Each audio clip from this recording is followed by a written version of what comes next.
नमस्कार, आप देख रहे हैं कशिश न्यूज और खास खबर के साथ मैं हूं दीपक शर्मा। संसद में लगातार झारखंड का मुद्दा गूंज रहा। होली के अवकाश से पहले बांग्लादेशी घुसपैठ का मामला उठा तो फिर कोयले के अवैध खनन का। कोयले की आंच पर कैसे दिल्ली से रांची तक सियासी रोटी सेकी जा रही है वो हम आपको दिखाएंगे।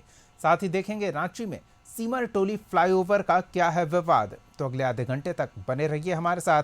और पहले खबर अवैध कोयला खनन की। के सांसद निशिकांत दुबे लगातार झारखंड सरकार पर निशाना साध रहे हैं।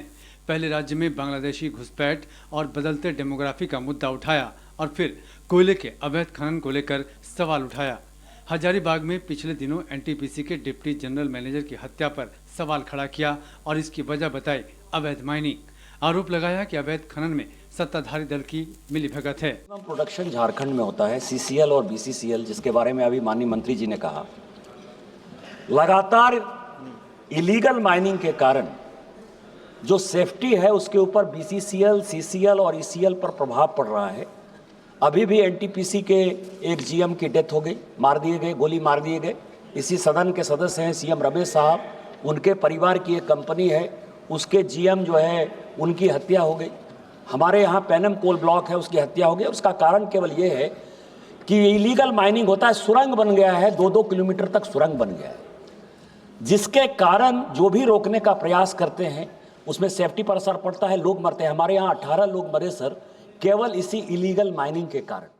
कोयला राज्य मंत्री जी किशन रेड्डी ने बताया कि इस मामले में झारखंड के मुख्यमंत्री हेमंत सोरेन से मुलाकात कर हर बिंदु पर चर्चा की गई कि कैसे माफिया पर नकेल कसी जाए और अवैध माइनिंग पर रोक लगाई जाए।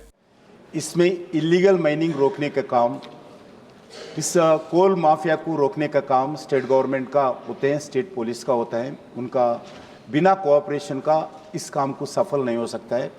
झारखंड में बहुत सालों से, लगातार 50 सालों से इलीगल माइनिंग का एक्टिविटी होता है। इसको रोकने के लिए ये स्टेट सब्जेक्ट है। इस रोकने के लिए मैं स्वयं जाकर अभी चुनाव होने के बाद झारखंड का मुख्यमंत्री हेमंत जी से, आदरणीय हेमंत जी से मैं स्वयं जाके मीटिंग किया हूँ। इलीगल माइनिंग कैसा रोकना चाहिए। अवैध खनन को लेकर सत्ताधारी दल और विपक्ष के नेता एक दूसरे पर निशाना साध रहे हैं। बीजेपी ने माफिया को सत्ता का संरक्षण मिलने का आरोप लगाया तो सत्ता पक्ष ने बीजेपी सांसद पर ही अवैध माइनिंग में शामिल रहने की बात कही। उन्होंने सही कहा है कि केंद्र तो अपना काम करती है, लेकिन पुलिसिया जो तंत्र होती है वो राज्य के अंदर में आती है। आप देखेंगे कि जब राज्य सरकार के संरक्षण में ही, राज्य सरकार के पुलिसिया तंत्र ही जब माइनिंग माफिया, खान माफियाओं के साथ मिली भगत में कहीं ना कहीं अवैध कारोबार में संलिप्त रहेंगे, स्टेट स्पॉन्सर करप्शन में लोग शामिल रहेंगे, तो राज्य की पुलिस क्या करेगी? वो तो कलेक्शन करके मुखिया को पहुंचाने का काम कर रही है। तो ऐसे में अपराध ना रुकेगी, ना अवैध खनन रुकेगा, ना अवैध कोयला का तस्करी रुकेगा। हमें लगता है कि 17 साल के अपने शासनकाल में निशिकांत दुबे जी को यह पता है कि कैसे अवैध कोयले की ढुलाई की जाती है या चोरी की जाती है। अपनी सरकार के कार्यकाल का उल्लेख महागठबंधन सरकार पर ना करें। हमारी सरकार में कोयले की अवैध ढुलाई नहीं होती है।